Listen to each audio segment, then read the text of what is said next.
You've had a very successful run as governor, and I would say Kim Reynolds has too, because you both have very friendly state legislatures with Republican majorities.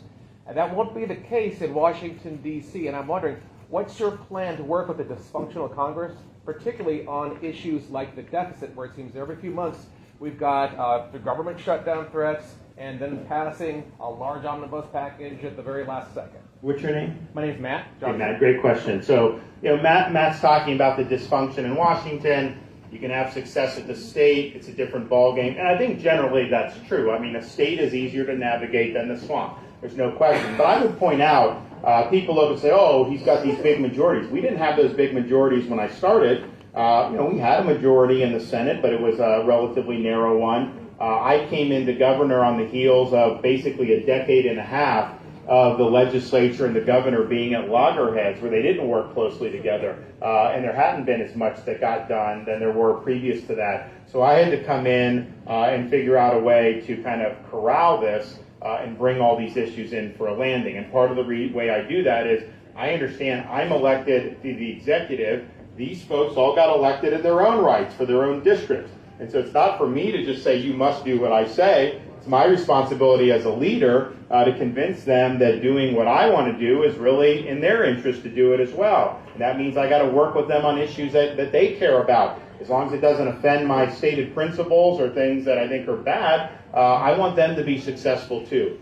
So we work well together. I think that's the same framework you have to take when you're doing Congress. But I will say this. We will have Republican majorities in the House and Senate when I'm elected president. We are going to gain seats in the U.S. Senate with a strong performance on the top of the ticket. We are going to add seats in the U.S. House. In Florida, we had massive coattails bringing in a lot of people. So that will get done. And if you think about it, Republicans have blown probably half a dozen Senate races over the last 4 years. We should have 54 or 55 senators right now. Instead, we've got 49. So we need to stop frittering away these elections. We need to have good candidates who are running on strong issues and appealing to the folks. But I think it is a responsibility as a nominee that it's not just about you. You've got to work to cultivate the rest of the ticket. And not just even House and Senate. I want state legislators to do well. I want school board members. A rising tide lifts all boats. So we're going to do that. The other thing you got to understand is, what can you do? So Biden had 50 senators, and he got all this stuff through that was very damaging for the country, but it was his agenda. And he was able to use the budget reconciliation process in the Senate. So we're already looking all the different things we're talking about.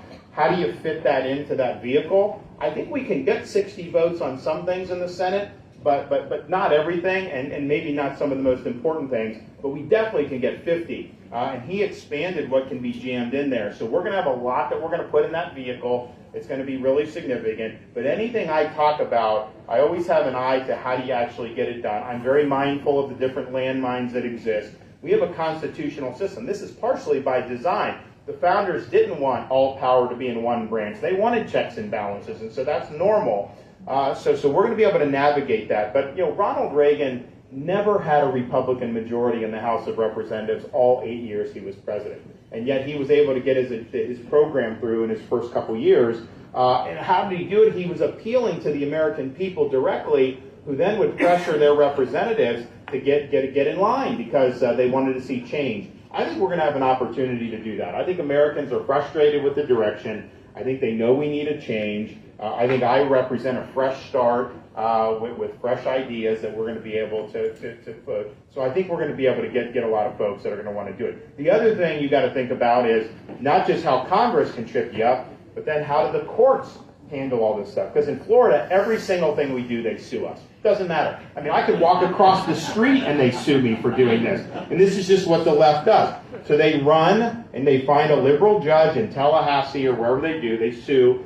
And a lot of times we lose in front of that liberal judge. And so we always think about, okay, we know we'll lose in front of the liberal judge no matter what we do, but then how do you handle an appeal? And we win almost all the appeals because we've thought these things through.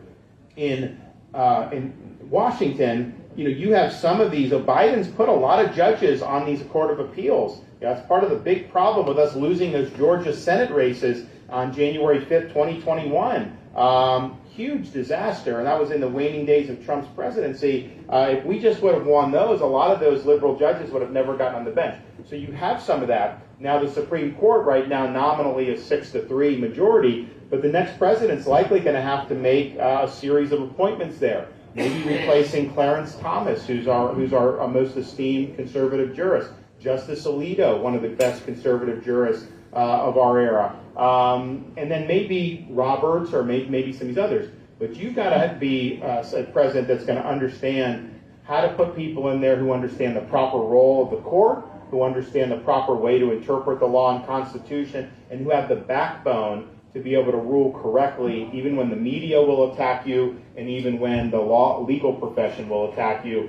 Clarence does not care what they say about him. He wants to do what's right. Sam Alito doesn't care. He wants to do what's right. That's really what you got to do, because we've had problems as Republicans. Judges get on and they evolve left. Why do they evolve left? Because all the incentives are to go left. The more you go left, the better media you get, the more notoriety you get with the legal profession, the more invitations you get to cocktail parties. I don't want anybody who's interested in these cocktail parties. I want people that are interested in upholding the Constitution as it was actually written.